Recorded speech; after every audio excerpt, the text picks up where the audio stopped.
evening. Welcome to another webinar on AI, the chaos, the amazing stuff that's happening.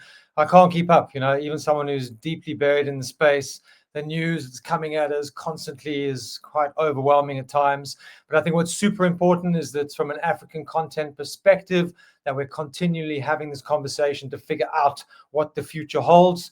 I'm really excited by some really amazing guests we have. We're going to unpack the future of jobs and will AI take my job? There's a lot of people who are afraid that AI is going to take their job. There are different phases at the moment. There are people who say that you won't lose your job to AI at the moment. You'll lose your job to somebody who understands AI. That's kind of phase one. Phase two is you might lose your job to AI. What kind of jobs are we going to lose to AI? What kind of new jobs are going to come with this new era and new industrial revolution that's sort of happening? So we're going to unpack all kinds of things. Just a couple of stats. The World Economic Forum are projecting a net loss of 14 million jobs. That's 2% of the global workforce by 2027, with 83 million jobs lost, but also 69 million created. We've got the Goldman Sachs forecasting that 300 million jobs worldwide could be lost or degraded due to AI, with the US and Europe being heavily impacted by that. We have the International Monetary Fund estimating that 300 million jobs could be affected through automation. And then we've got some experts who say that half of entry-level white-collar jobs within the States in the next 5 years, that's about 10-20% of the population could lose jobs. There's all kinds of figures at the moment. If you try and Google and ChatGPT, there's lots of different stats. The reality is we have ideas and predictions, but nobody actually knows what impact it's going to have. However, what we do know is that there's going to be a seismic impact in the way we work, the jobs that are created and taken away.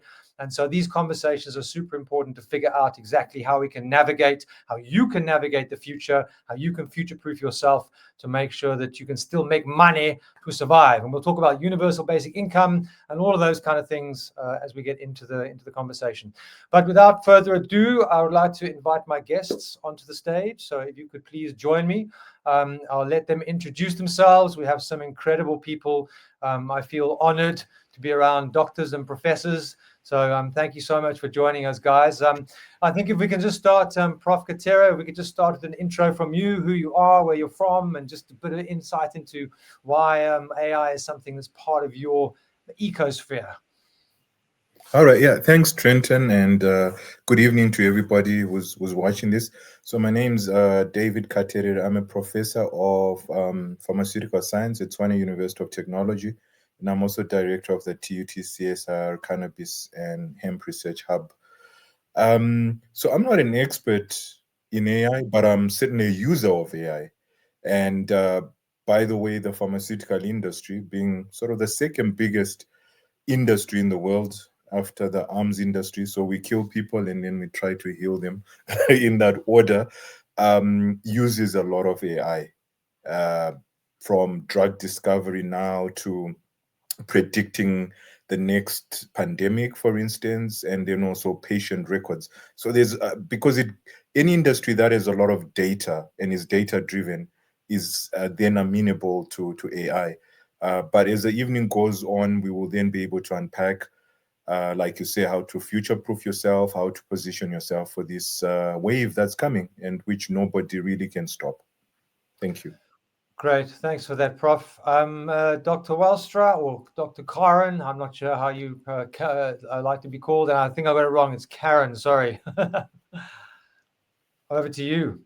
You'll just need to unmute yourself. Don't worry about the muting thing. We'll do it all for you, but you need to unmute yourself at the bottom there, please. There we go. Hi, everyone. I'm Karen Welstra. I taught for many, many years, and I work with schools on educational change. And one of the things is looking at AI and how do we actually get teachers to be aware of artificial intelligence? How do we get them to use it responsibly and ethically? How do we get children to use AI responsibly and ethically? And what does this mean in terms of how we teach and the kinds of things that we teach to really help people to understand this way that we're really not sure how it's going to go? Absolutely. Thanks for being here. I think the ethical conversation is one that needs to be had on a continual basis. We know that the big kind of multinationals are just driving forward full steam ahead as this sort of, almost like there's a tech war happening between the East and the West, who are just focused on driving revenue and money. But there are obviously deep concerns about AI safety and security. So fantastic to have you here. Thanks. Dr. or Professor, Marlene Holmer, over to you. Who are you and why are you here?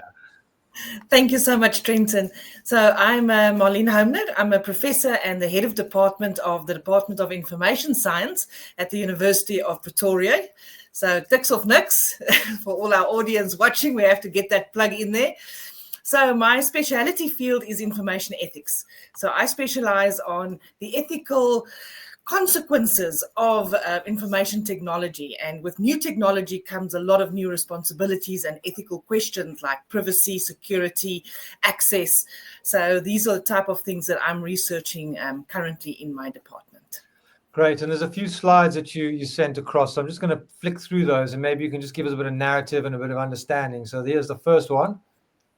Yeah, I think it's just necessary that the audience realizes that we're not just creating users, but we're also creating people that's going to be making AI, and we're making the future employer. And the future employer needs to know that there's going to be 5 generations working in his workforce. And all these generations come with various attitudes towards AI. They come with various experiences that they're going to share in Workforce 5.0. And employers need to know how to get the best out of each of these generations. So that's why it's very important to go look back at the generations and how they view AI and the future of work. So if we look at workforce currently in 2025, we can see that Gen Zs are making up about 24% of the total workforce. And within 5 years from now, in 2030, we're going to have a combined workforce of about 75% that's going to be made up of millennials and Gen Zs. So Gen Zs really are the ones that were brought up technologically. They're the ones that really seek the authenticity and the inclusion. You know, we always call them the instant generation. They want instant information, instant gratification. But they are very concerned about AI and what AI is going to mean for the potential job losses that you mentioned at the beginning of our show. Yeah, do you want to talk us through this slide quickly? Gen Alpha? Yeah, so Gen Alpha, we know that they're the fully born AI generation, and they expect full AI-driven personalization. And this personalization they want from educational offerings all the way to the workplace. They're the people that want value inclusivity and sustainability, and the employer really needs to look differently at Gen Alpha. They're not the people that work for money. They're the people that work for value, and values is tied with ethics. And that's why they demand ethical AI systems. And they are very keen to leave you and leave your workforce if you don't keep them happy. And that's why ethics is so important, and AI literacies that incorporate information ethics is so important. Yeah, absolutely. Karen, the general consensus, as I mentioned earlier, is that you won't lose your job tomorrow through AI, although there are obviously certain sectors. If you look at Salesforce, just cut 4,000 customer service supports, but they obviously are very big in the sort of agentic AI space and agents. But what is the general thought from you in terms of having to have AI as part of your arsenal as a worker, as a first phase of defense, so to speak?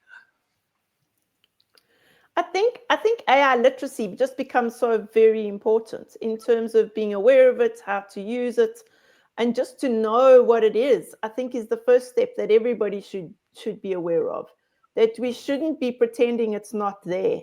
I think that's something that we need to empower as many people, just from a knowledge of how to use it, and show them the value of you as the person still being the human in the loop. So making sure that you're checking the stuff, that you're not just using it, that you verifying the information, realizing that it's still just a technology. It might be very clever in terms of being able to answer, but is it accurate? And making sure that it's contextually correct from an African point of view, even more so because of African bias, because there's so many of us, but because of the digital divide, we actually create very little data in relation to the rest of the world. And so that's a huge problem for us from an African context. And we really need to make people aware of that, if not anything else, in terms of we're sitting here in a continent which is very large, but actually the data that we are being exposed to, most of it is not from here. And so how do we make it relevant for us, I think is really important. And that's one of the first steps that we should be making people aware of, in my opinion. Yeah, I think, well, this is a conversation, around tech colonization being a potential challenge. And as you say, the values that come from China, the values from America are very different to ours, apart from the actual languages. And I know there are African language models that have been developed, but the values and the cultures and those nuances are very different. So I think that is definitely a challenge.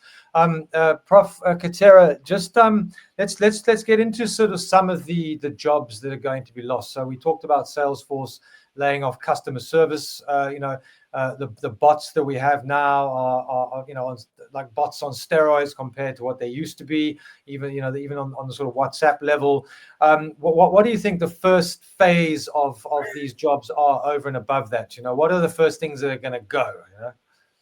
Yeah. So I'm not sure if I would say jobs are going to be lost. I think at this stage we could say jobs are going to be changed, right? So if you're doing routine tasks, for instance, you are, yes, likely to lose your job, unless maybe you change that or you use AI to be able to change that. So definitely, I think a lot of sort of frontline work which is data driven, lots of repetitive tasks. So for instance, I can talk from like in a pharmacy, for instance, things like reading scripts might be something that changes, because in any case, nobody ever could ever read doctor scripts, which is a major risk for medication errors anyway, right? So you might find that bots might read that to the pharmacist, and then the pharmacist takes actions outside of that. Certainly in my area, being a professor, already there's a case in the US where a university student is saying, why can't students use AIs, whereas professors are using AI? So I use AI, for instance, in terms of creating test banks or question banks. Obviously, I then have to go through and see that the answers are correct, the questions are also phrased correctly, or if you're having to summarize lots and lots of research papers, it's also quite good then to be able to use AI. But I don't for a minute think that I can be replaced by AI, because I think people still want to connect with people, right? And maybe just before I forget this point, there's also the issue around cyber security and cyber crime. And it turns out that in Africa, we are also the breeding ground of a lot of these, cyber criminals, because our AI systems are rather weak, so they can practice, hacking, using and practice, train actually these AI cyber criminals, if we are to call them that, before they deploy them to other areas. So yes, on the other hand, there will be some displacement, but like every technology, there will be new jobs. So I always give the example of the cell phone, the mobile phone, and it's probably no more than 20 years old on the African continent. Before that, I mean, I'm sure you knew that you had to phone and exchange. For those of us that are old enough, you would phone and exchange, and they would connect you to another line, literally, right, and manually, and those people lost their jobs, right? But what did we have? We started having a proliferation of all these cell phone shops, a lot of little businesses, even selling airtime. It has become a business on its own. So I think somehow every technology creates displacement, but then it also creates opportunities. Yeah. Yeah, I agree. I think there's definitely opportunities, but I think this is a very unique situation.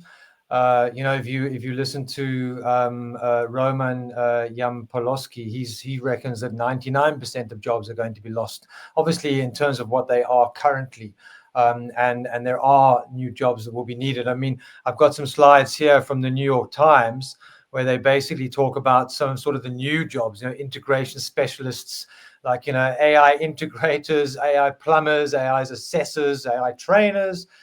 These are some of the things in this integration space that they talk about.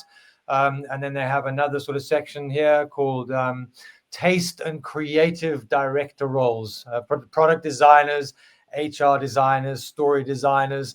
I mean, these are things that obviously people are sort of making up and trying to figure out. And I think the last one was trust-centered roles. So an AI auditor, an AI translator, a trust authenticator, or an AI ethicist. So there are lots of jobs that will come into play. I mean, I talk a lot about humanoids and humanoid integration. And, if you have a humanoid, it still needs to be serviced and deployed, and the language model still needs to be built in. So there certainly are going to be a lot. But if you look at the Industrial Revolution, when basically I use the image of someone with a spade and that being taken over by someone with a digger. And then if you look at the supply chain lines where humans were busy, pushing widgets into widgets, and that was all automated. So there was big job loss. However, I think this is different because this is not just about the physical side of jobs. This is also about the psychological, the mental, and the cognitive side of roles. Marlene, so what are some of the roles that you're aware? We talk about accountants, we talk about lawyers. There are all kinds of other kind of, for want of a better word, white collar jobs that are definitely in the firing line, so to speak. What are some of those roles, and how do you see that unraveling over the next sort of few months or few years? Yeah, it's very interesting, Trenton. I do agree with the other professor that we're going to see a lot of displacement and change. And what we have to remember is in Workforce 5.0, and that's what we are talking about now, the key element is human-centeredness. So the human still has to oversee an AI bot. We are scared of jobs like normal mediocre programmers, for instance, falling away because an AI bot can program faster. An AI bot can program, doesn't need sick days, doesn't have to be in a union, so doesn't have to have any of those kind of perks. But somebody still has to check the code. And that's why the higher level, higher cognitive level jobs are going to still remain there. A big thing that we see in Workforce 5.0 is a focus on communication and empathy, the things that AI cannot give you. And that's where we'll have to have a look at to redefine our roles, lose a bit of the mundane. I don't think in an AI-driven world there's place for the mundane or the mediocre. We have to enhance it with human emotion, human empathy, and communication, and redefine our job roles in that way. Yeah, I think it's a fascinating time, and while there is certainly a dark side to this, I think there's a lot of light. I like to live in the light personally. If you think about people, working on a production line back after the Industrial Revolution, it was a pretty soulless existence. Doing the same repetitive task over and over again, and then automation and machinery freed us up from those sort of shackles. And there's a lot of damn boring jobs out there, where you're data entry, you're doing the same repetitive task over and over again. And that really is not the essence of what it is to be human. The human experience should not be something that is completely repetitive and mundane and boring every day. There is, however, a discussion around the fact that with job loss, a lot of people look for their work for purpose, even if they don't particularly like their role. It gives them purpose, So what are your thoughts on how we create purpose, how we create meaning in a changing world, and how we educate and enlighten people that the world must change, but if the world is going to change, we must change as well in terms of our attitude and our values and how we think a sort of positive existence as a human is. Dr. Wallstra, maybe you could give us some insight on that, please. So I just think if we think of ourselves as humans and as people who live in a world, I think going forward, it's how do we actually experience that world in reality, and looking at the lived thing. So spending time in nature, relationships with people, your interaction with each other. I think those types of skills and experiences are just going to become so much more important in terms of how we educate and also how we live. So not being stuck in the digital space all the time, but actually experiencing our world as people. And I think what's happened in the past is we've become very screen focused, and we almost forget that there's this other world around us for lots of people. And maybe this might be a wake-up call to say, hey, there is this other world out there that we used to go and explore. Let's perhaps go and explore that more. And maybe that's one way of things. If I think of it from a school point of view, schools predominantly, if you think about it, are relationship building spaces. Children take subjects because they like teachers or don't because they don't like teachers.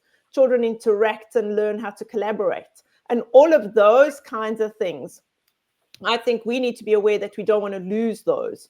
That we can't say we just want an AI school, because where are people going to learn these social skills? And I think those are the kinds of things that we should engage with and talk about in terms of really looking at how do we interact with society? How are we kind to each other? If we look at social media and all the nastiness and ugliness around that, maybe it's saying, how can we be kinder to each other? How can we be better to each other? Looking at the cyberbullying and things we're seeing within schools and in society. Why aren't we changing around that? Because what's going to happen with AI is that'll just make it worse. So how are we consciously saying, let's be proactive and be kind?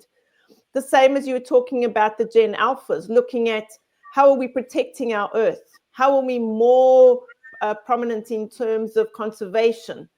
Even looking at data centers and the amount of energy that's used there. I know that's come up as a question from Gen Alphas. So how are we aware of our societies and how we're interacting, and how are we supporting each other more purposefully? How are we actually going back to old values and looking at those kinds of things in terms of us as people, and not just to focus always on the technology? I find it quite bizarre how, the metaverse was this, at one point, was this big hype around the metaverse, but it never took off. People were even selling land. In fact, I'm guilty as charged. I think I bought some land in the metaverse, expecting things to roll. But the reality is people don't want to walk around with goggles all day. Yes, there are gamers who would be immersive, and if you're on a Zoom call, being immersive has its value. So I think augmented is probably better than fully immersive for the general public. I want to talk about. I read an article a few weeks ago about this Chat GPT mush brain, as they called it. And if I can just come back to you, Karen, the fact that when I use Chat GPT to finesse an email, I can finesse that email myself, but ChatGPT speeds it up. But I constantly get emails now from people who write like they would never speak, and I can just see right through it. When you're educating, especially youngsters in the space you are, how are we going to educate people to work responsibly and to be real through AI and that interaction? Do you want to take that, Karen? I think that's very important. I think, and using AI for learning and not for being lazy, and using AI not just to do the answers for you, because you still have to sit and write the exam. You still have to have an understanding of the knowledge. And I think those are really important discussions we need to have. And I mean, we hear in universities stopping AI checkers and things, but for me, it's the importance of having the discussion. And it goes back to ethics and responsibility. How are you using these tools responsibly? How are you using these tools from an ethical point of view? How can you hand in an assignment to say it's yours, but it wasn't? Why are you not putting a citation on the bottom to say how you use the AI? I read a wonderful article the other day which gave a suggestion in terms of a teacher saying to children from an ethical point of view, well, this is how I've used the AI. This is where it's created the questions. This is how I've checked it. This is how I've verified it. And actually demonstrating how they're using it to show children how to use it responsibly. And I think those are the kinds of things that we need to be in, that we shouldn't be making our brains mush. And I suppose lots of tech has done that over time. If we just think what happens with social media and the craziness that gets forwarded that people haven't checked, the same is true in terms of AI. So how are we using it responsibly and ethically? And how are we teaching the children to do that? Not to be lazy, but to use it to help you learn and understand things, perhaps that the teacher didn't explain well, or that you really just don't understand. So how do we change the way we work with the tools? Yeah, Yeah, Prof. so- Katsira, how do we do that on the African continent when we already have huge challenges with education, the standard of education? I think that AI can be utilized in rural schools and rural areas in a very positive way. But how do we ensure that your general population who don't necessarily have as much access as possible don't just become, with inverted commas, just completely uneducated through AI? Yeah. So look, when I talk to my students, I always say AI, just like any other technology, is a double-edged sword. So it's like a knife, right? You can use a knife for good, so you can cut you can cut bread, or you could use a knife for bad and maybe stab someone. And it's how you use the tool that matters. And it's very, very important that we use these tools ethically to cut the bread rather than to do damage. But having said that, sometimes I also wonder if we are not on the African continent caught up in this loop where we think that what's happening in the rest of the world would necessarily happen here. Because I mean, the digital divide is such that children in the rural areas don't even have access to a smartphone. I mean, there are very few of them. If they do, they don't have access to data, for instance. Right. So I actually think that the best place to be in an AI revolution is in Africa, because you can kind of choose your spaces, right? You can work in an AI rich environment and still go back home to a sort of normal environment, if you understand what I'm saying. But having said that, again, AI is about augmentation. It's about increasing reach. So what you're saying, for instance, is that's what we should be thinking about. How is it that we could maybe have more teachers, because we have a limitation in the number of physical teachers, right? They are pressed for time, or we don't have those. So how do we extend those services? When you look at our healthcare services, what digital technologies can we use to reduce waiting times at clinics, which is what is really the biggest frustration? How can we use these tools to make sure that medicine is efficiently distributed and at the point of use or sale? How can we even make sure that our doctors are maybe better uh, equipped to diagnose diseases? Because again, AI and digital technologies are able to assist them, help them, with picking up certain things, right? Certain patterns. What I, at the end of the day, really would see is again about these technologies augmenting HI, human intelligence, and then really driving efficiencies, whether it's in healthcare or it's in education or even in governance. I mean, when I put this on my status, will I lose my job because of AI? One of my friends said, well, you might if you're a politician, because Albania has now appointed their first AI minister of procurement, right? Well, actually, that would not be such a bad thing. I think Not we in can South do a Africa, lot less sadly, no. politicians at this stage. Yeah, yeah. Thank you. I think it very much also depends on the generation, as we were speaking earlier, because, if I think about, I speak to my parents and I tell them about AI, they are never going to get medical advice from AI. They want a human, whereas I'm a lot more open to that. And if you're born into a world where AI becomes the norm, then you're more trusting of it. I want to bring in somebody just for a quick conversation. Kavita Pillay, she works with us, so I'm bringing in a different generation, so we're all a little bit older than her. But Kavita works, with us and does all of our digital stuff, and has been at the forefront of a lot of the marketing stuff, and is someone who has completely embraced AI and is super excited, as I am. So I'm very blessed to have her working with me. She also does all the back end for all of the webinar stuff and all the amazing graphics. So Kavita, maybe we're a bit older and maybe a bit jaded, but as somebody younger and part of a different generation, how do you feel about AI and the opportunities it presents? What's so funny is that I was just listening into Dr. Karen's presentation, and she mentioned there that Gen Zs are not able to keep they have a bigger chance of changing jobs. And so basically, I just wanted to speak about that because Gen Z does have a tendency to switch jobs, but Gen Z, we've been seeing jobs as like portfolio style almost. So especially because of all the ways we've seen data being depicted, like we've seen all the we've started off seeing the whole Nokia revolution to now hearing about humanoids. And if I just think clearly of my first experience with AI, I was 10 years old, and I used to play this game on my tablet. It was called Talking Tom, and you could just basically the game was just to like hit the cat and it would like go like kee, kee. And then as we got older, they started to integrate a chatbot where we could now chat with Talking Tom.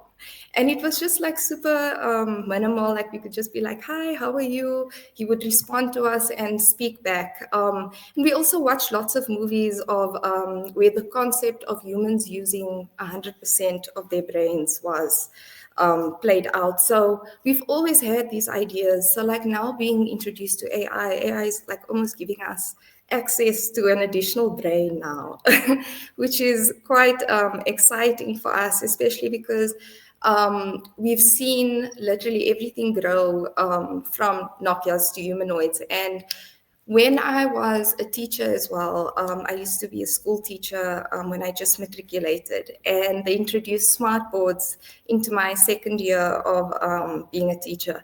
And that was the year everything changed, because I thought I was going to be learning from the older teachers, the millennials, like they were going to teach me how to be a teacher. But I was here running from my class into other teachers' classes to show them how to use the smartboard. So I definitely think this industry is growing. And I love the concept of having an extra brain, like an additional brain. We basically don't have to sit here and figure things out. We've been learning in a way where we see other people, like older generations, having to figure everything out. And then when AI came in, we're like, yo, we just have to, like, we don't have to do all of that long run. We literally have it here. So yeah, I think it's a question of amplifying skills as well. You know, if you are a creative and you use AI to be more creative, you're going to get a better result than somebody who's completely not creative, who's just a bit more sort of pot luck with that. You know, I believe we have do we have a winner for the course? Yes. So our course, AI for Humans, an introduction to working with artificial intelligence, exactly what it is, AI for humans. I love this course, and we're giving away a course today to one lucky winner.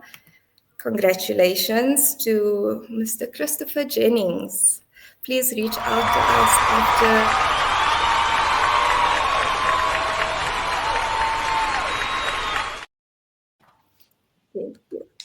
Well done. Are you done? Sorry. Great. Thanks, Kavita. It's just great to hear another perspective. Oh, she's popped off. Thanks, Kavita. Really appreciate it. Someone who's super excited about AI. Marlene, let's talk about the fear factor. Yeah, there's a lot of fear around people losing their jobs. How afraid should people be? How realistic is this? How immediate is it?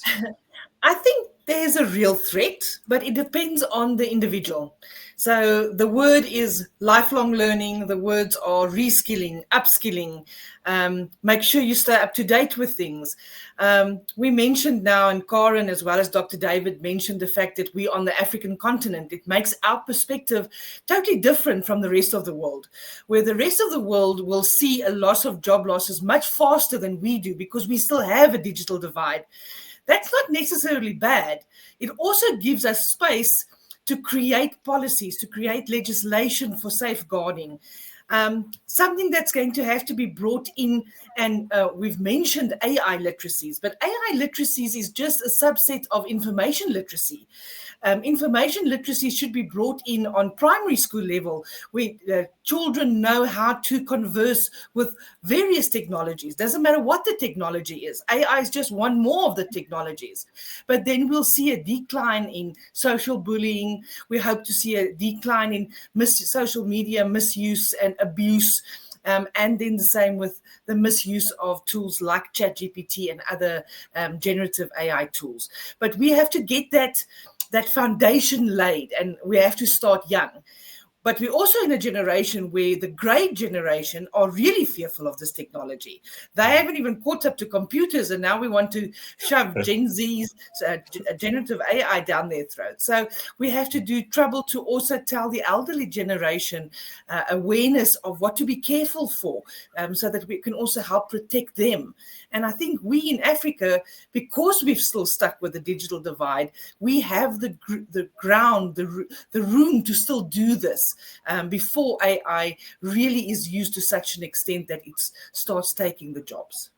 Yeah, let's just quickly talk about preparedness in terms of government and what they can do. Is our government doing anything and enough? Yes. Well, they're doing something. So South Africa has a draft AI policy, but at the moment it's still a draft policy, and we have space to, as educators, to give comment on this.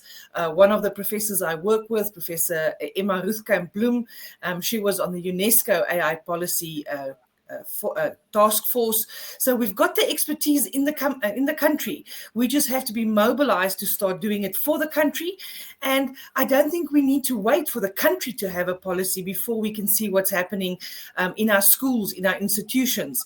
So there's so many good examples of good policies out there that we can adapt to incorporate the African flair to it, the Ubuntu and the African idea to information ethics. So I think everybody should start with that and do something small for your school, for your organization, for your community, to keep them safe and to see where it goes from there.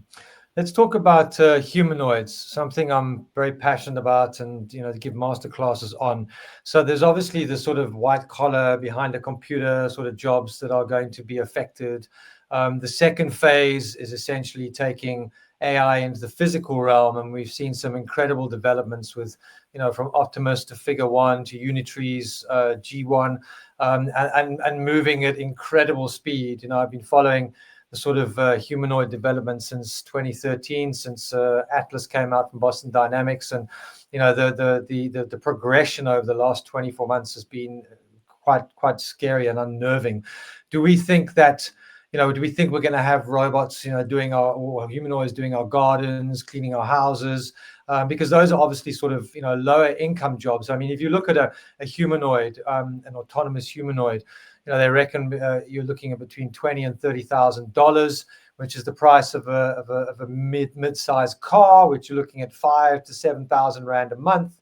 So if you can pay 5,000 to 7,000 rand a month for something that will clean your house, will cook your food, doesn't get sick, doesn't have any drama, do we feel that that's going to be sort of phase two? I think certainly from a developing economy perspective, if you look at places like Japan, who have an aging population, who don't have a workforce, so they need these machines to sort of support that workforce. Do you think that it's realistic that, in the next 10, 20 years, we're going to get humanoids taking a lot of these kind of menial jobs? I just want to put that out. Does anybody want to answer that? Anyone feel they want to take that question? Yeah, David, you tell.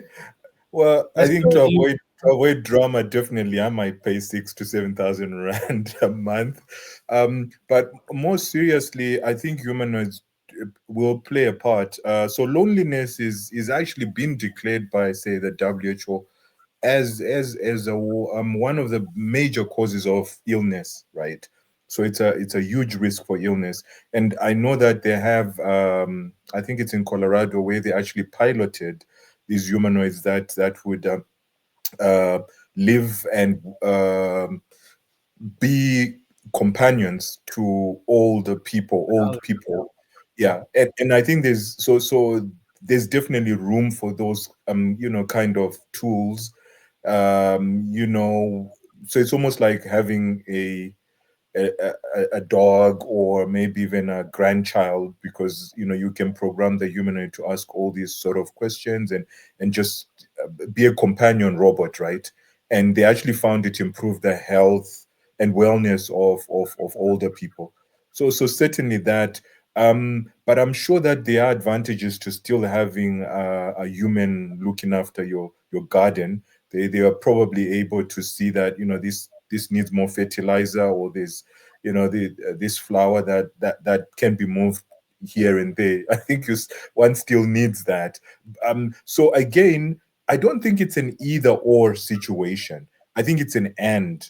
Where possible, you might find that humans and humanoids can really complement each other, and therefore make life just a lot better.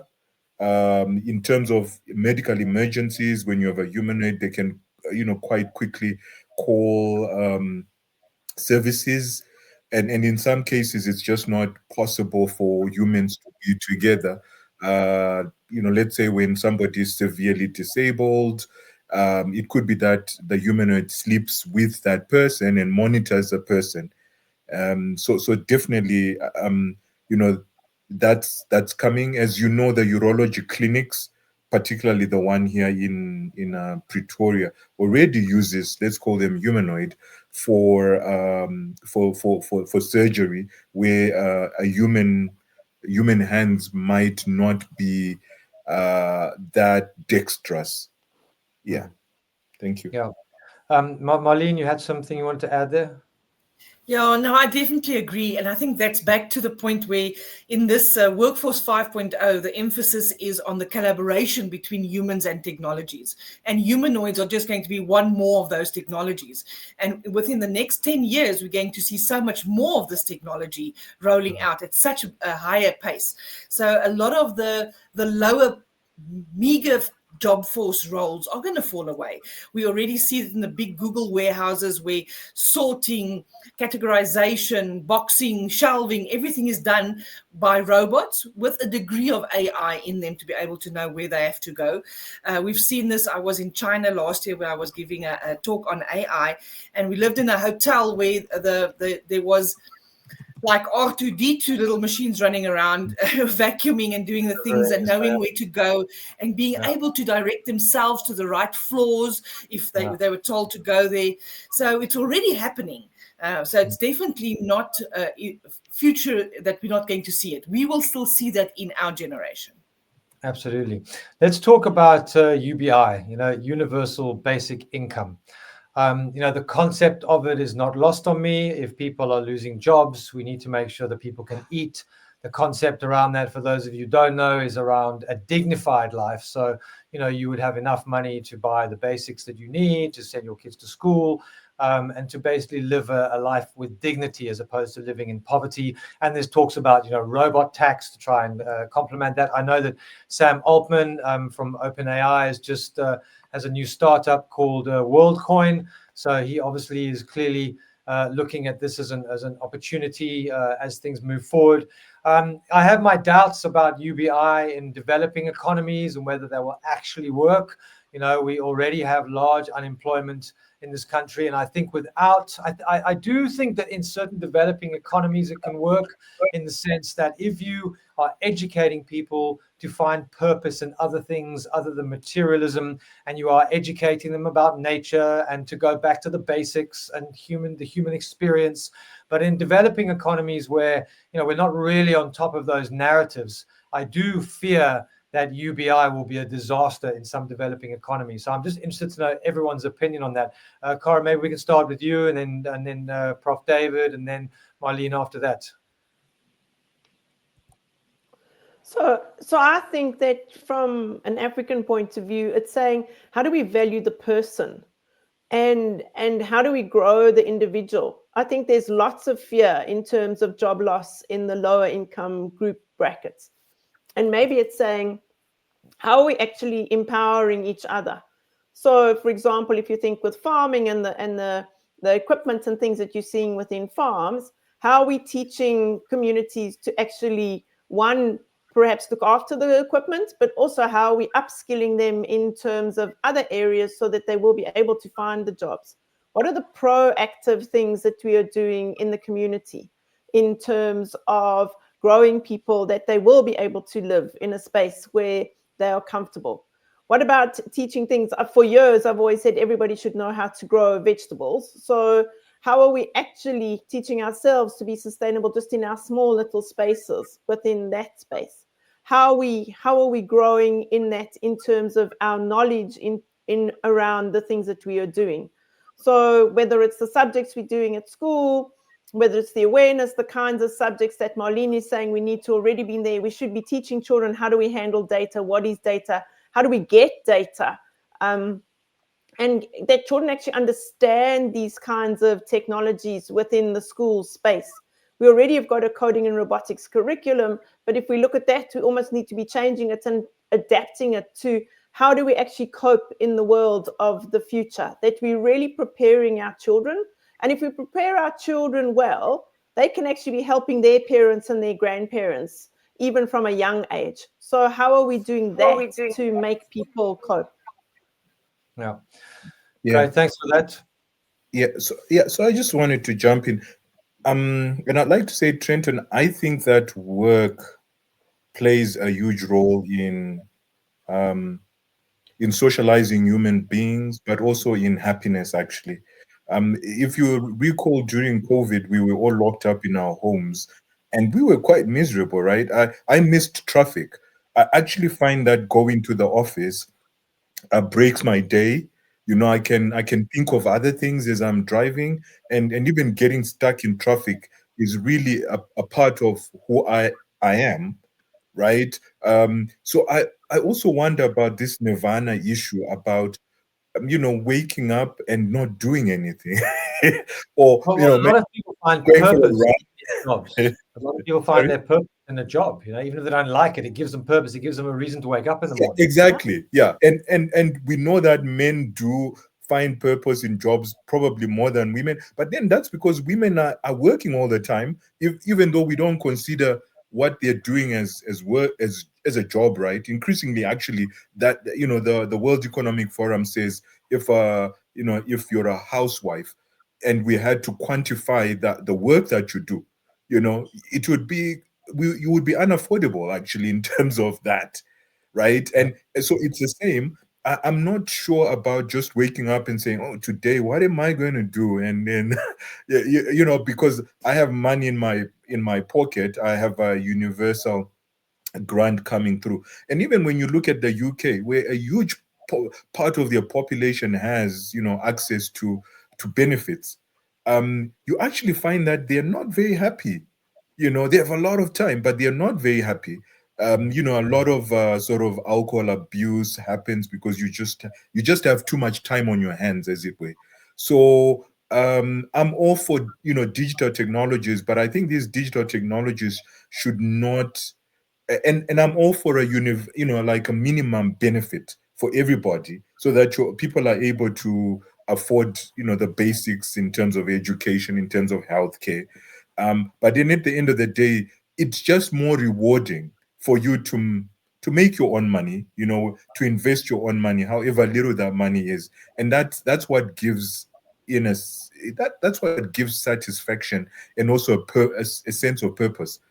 You may know that a man who retires at 65, normally men don't do well. Within 2 years, they're dead because they have lost all sense of purpose. And there are studies to show that. Yeah, this is the concern. Marlene, your thoughts? Yeah, I'm more pessimistic about this. I think it's already shown that in even developed countries, a basic income doesn't always work. I don't think it will work in specifically African countries. I think we have a lot to do with basic education first to get the level of the country to a point where they understand the value of having this income and how to use it. We were part of a case study in one of the provinces where there was a tremendous amount of fetal alcohol syndrome babies. And the reason behind that was that the provincial government was giving grants specifically for parents who had these babies. So they were getting more and more of these babies to get more and more of these grants. So we have to be very careful that we don't fall into that category. When I was still studying, I had a professor which has now passed on, and she always said aid to Africa will kill us faster than AIDS in Africa. And that is very true. We need to know how to solve our own problems, and handouts isn't the way to do it. And I think if we go into a workforce where we're working with technology, not against it or in competition to it, then there's ways to do it easier and faster, and we can upskill ourselves better. That a basic income then will automatically be insured, and that it wouldn't be a handout from a government. Yeah, I'm very cynical and skeptical about UBI, especially in developing economies, especially on this continent. I just cannot see it working. I think we need to create African solutions for our environment that work. We're almost running out of time, so I'm going to just come for last comments. But I just wanted to just quickly mention that we've just launched this Cape Town International AI Masterclass Summit, which is taking place in Cape Town towards the end of November. Essentially, this is a summit where you can come, bring your laptop, and we'll teach you lots of different masterclasses about different AI software and how to integrate it, as well as wellness.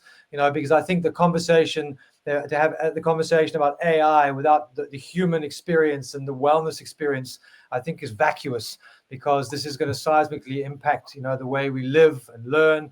And I think it's important that we as much as AI is supercharged for business and making money and professional, we can also use it in incredible ways to benefit ourselves as human beings. So I just want to take closing comments. What advice would you give to somebody who is afraid of losing their job to AI? I think, Prof. David, let's start with you. What advice would you give someone? Well, you're not going to lose your job to AI if you understand AI and you can use it, right? And AI is really just to make you more efficient. So I'll give you an example. We were having to put in a proposal that was actually due today, and I was like, if I didn't have AI, how would I do this? Because I was using AI to do a lot of deep research around this subject. But of course, the proposal itself is something that I own and I can stand up to and I can defend. But it's just that the insights that AI brought out for us would have been insights that would have taken a whole conference to get to. And so look at AI as something that improves your efficiency, as an extender to who you are, rather than replacing you. And again, like I said, always think HI plus AI is better than each one separate. So human intelligence plus artificial intelligence is 1 + 1 is 5 kind of thing. Thank you. Supercharge your brain. Thanks for that. Karen, what are your thoughts? What advice would you give to someone who's sitting on this call or watching this video going like, oh my gosh, I'm going to lose my job or lose the shirt off my back? What advice would you give to those people that are feeling a bit unnerved by the situation at the moment? Well, if you've never played with AI, go and explore and play. And I think that's the first starting point, is just go and experience it. See how you can use it, not to do the work for you completely, but for you to interact with it. So like Prof was saying, that you're working together with the artificial intelligence. So just grow yourself within that, upskill yourself, become confident in terms of your own job and how you're using it, and learn about artificial around it. And if there's artificial intelligence where it can be used, and even if you are somebody who is out in the field and perhaps doesn't think there's AI, maybe it's taking your phone and actually just researching, could AI use the space that I'm in, and how could it? And just empower yourself. Always keep learning, as Marlene said. And I think that's what we need to do. Don't be afraid to learn. I think lifelong learning is critical. And as you say, like complementing, utilizing, amplifying. And that certainly is where it's at the moment. You know, I'm doing a talk in a few weeks at a film school. And, you know, the woman who's booked it in said to me, you know, yes, our students are a bit nervous about, you know, AI and how it's going to affect their jobs. And, you know, when it comes to the creative media space, I think it's going to completely transform the way I think the creative media space is going to burn, but it will rebuild in a different way. And rather than be fearful of these tools, embrace these tools and see how you can actually use those tools to enhance the creativity. I think what's also going to be super important is that, you know, for me, I believe that social media platforms are going to have to watermark anything that is AI generated. Otherwise, it'll all just become fabricated, all become dishonest. And if they do that, people will eventually go away. Because while we are all attracted to this crazy AI stuff that's weird and wonderful, we still buy into the human experience. We still buy into people and personalities. And I think we've got to hang on and fight to keep what makes us human. Marlene, your last final shot of your advice to people who are quaking a little bit and a bit nervous about AI taking their job. What are your thoughts? I would say be curious, but be cautious. Play around, because if you don't play around, as Karen said, you would never know what's out there. But never forget, the future workforce is human-centered. And that's what we have to focus on. You can work on your communication skills, your empathy, work on the skills that make you different from AI. That is your strength, and that is what will keep your job. I think also just humanity and the human experience. How do we amplify that? How do we bring the humanness back into the world? Oh, that's for you. Sorry. Marlene? Yeah, that's a difficult one because people are different. Personalities are different. You know, I work with students where my multimedia students are very introverted. They don't want to communicate. They're not worried about personalities and stuff. And then my other students are very into the human experience. But I think if we realize that there's a space for both, there's a space for human experience, there's a space for humans flourishing together with AI, then I think we will stay in a safe space. And Africa in this way is still a safe space because we can see what's going to be happening with this technology and other technologies coming within the next 10 years. And we've got the time and the space to adapt to it then. And we must just keep on the lookout. And that's what makes webinars like this so powerful. The awareness has to be there. If you don't even know you're missing something, you won't be looking for something. So we need to make sure that people know what's out there and create the awareness. Absolutely. I am an eternal optimist. I do know there's a terrifying, side to AI and what it can do for us. But I do believe that if we harness the power of AI, we can deal with medical issues. We can deal with global warming, all the climatic challenges we have. We can really, and we spoke earlier about the MP that's been, put in place for AI. I think that, having AI in leadership could also, hold people accountable. I think we need to enter a world where transparency is key, lifelong learning, critical thinking is key, but our education system, especially in South Africa, needs to pull its socks up. It's not in a great space at the moment, but I think that if we integrate AI in a positive way, it can literally accelerate Africa in many, many positive ways. So anyway, guys, thank you so much for your time. We really appreciate it. Some great insights there. Don't be afraid of losing your job, but also don't be afraid of AI. Embrace it, get into it, watch some videos, watch some webinars, do some courses with us. We're trying to debunk it and demyth it so that it doesn't seem scary. The future is bright if we take it by the bull by the horns and we make it bright for ourselves. Guys, have a great evening and thank you so much for your time. Thanks, everyone. Good night. Thank you. Good night. Bye.